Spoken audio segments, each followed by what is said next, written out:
Things began dying off for theatrical cartoons in the mid to late 50s, and Hanna-Barbera realized soon there's going to be no place for us to go, so we better pioneer some new inroads. So they looked toward television and they set up their own studio, and the first show they did was called Rough and Ready, which was very simple, and that paved the way for their next show, which was Huckleberry Hound, and after that, in 1959, came Quick Draw McGraw. At that point, Hanna-Barbera were on their way to becoming the kings of made-for-TV animation. Quick Draw McGraw is the last of the made-for-TV cartoons that could easily have been a theatrical cartoon character. You know, he's a Western star. At this time in the late 50s and early 60s, there was a lot of programming that was Westerns, and people just loved this stuff.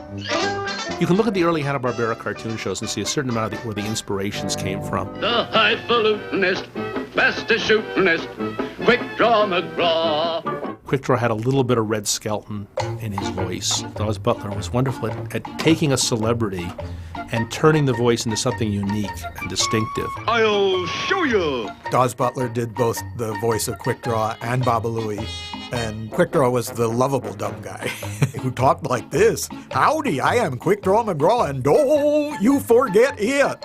That was one of his catchphrases.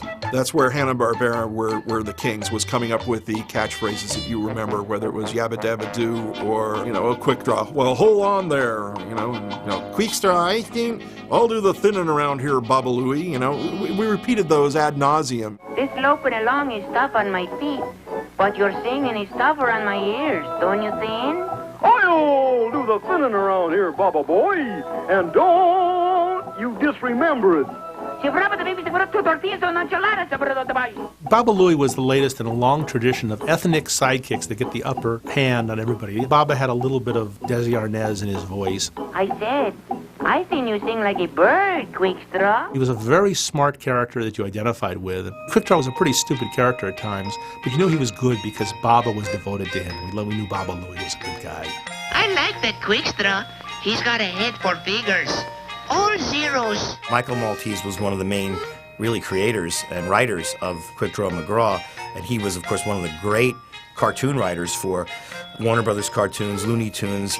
There's Mike Maltese on pretty much every frame of Quick Draw. There's a lot of the smug Daffy in Quick Draw, the wannabe hero who is just too stupid for his own good. It tastes like dynamite. Or too wrapped up in himself to really figure out what he's supposed to be doing. And it kabooms like dynamite. Also, there are more gunshots to the face in Quick Draw McGraw than any other cartoon, and I think he surpasses Daffy for a character who's got his face blown open so many times by gunshots.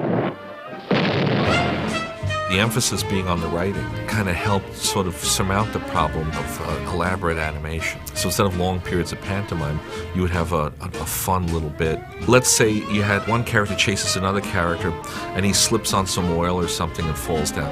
And years ago, you would animate the whole thing of the character falling and banging his head or whatever. The way Bill and Joe worked it out was that the character's running on a cycle. He hits the oil slick or whatever, slides yelling, and it actually goes off screen, and then the camera shakes and you hear a big crash, and then you cut to him and he's in this situation. Maltese realized that one of the conceits of the old B-Westerns was the masked Avenger, the Lone Ranger, and so he figured I've got to spoof that aspect in here. And instead of creating a whole new character, he made the character Quick Draw McGraw's alter ego. Olay! Kabong! So that's El Kabong. Yep, and there's more kabongs where that kabonged from. They did the character El Kabong, which is sort of a goof on Zorro, because the Zorro show is very popular. And it's so obviously Quick Draw McGraw. Doesn't fool anybody, but it's funny. And the idea of like smacking somebody in the head with a guitar, and and you hear the strings and everything. As kids, my brother and I were infatuated with El Kabong. So for hours, we would have our little wind-up guitars, and we'd go around like smacking each other on the head, trying to get that perfect resonance, that Kabong, nah. That's kind of it. Hanna-Barbera always kept Quick Draw McGraw with their whole menagerie of stars. Huckleberry Hound and Yogi Bear, and he definitely belongs there. Your kabooming days are over. Dynamite kaboom! I think what they were learning on the Quick Draw show was the value of cycles, the value of repetitive movement. They were learning the value of pop slogans or, things that are repeated. Why didn't I think of that? It was trying to coax the maximum amount of humor out of, the smallest amount. Quick Draw McGraw was the show that established that Hanna-Barbera was this factory that could produce brand new hits every time it turned around.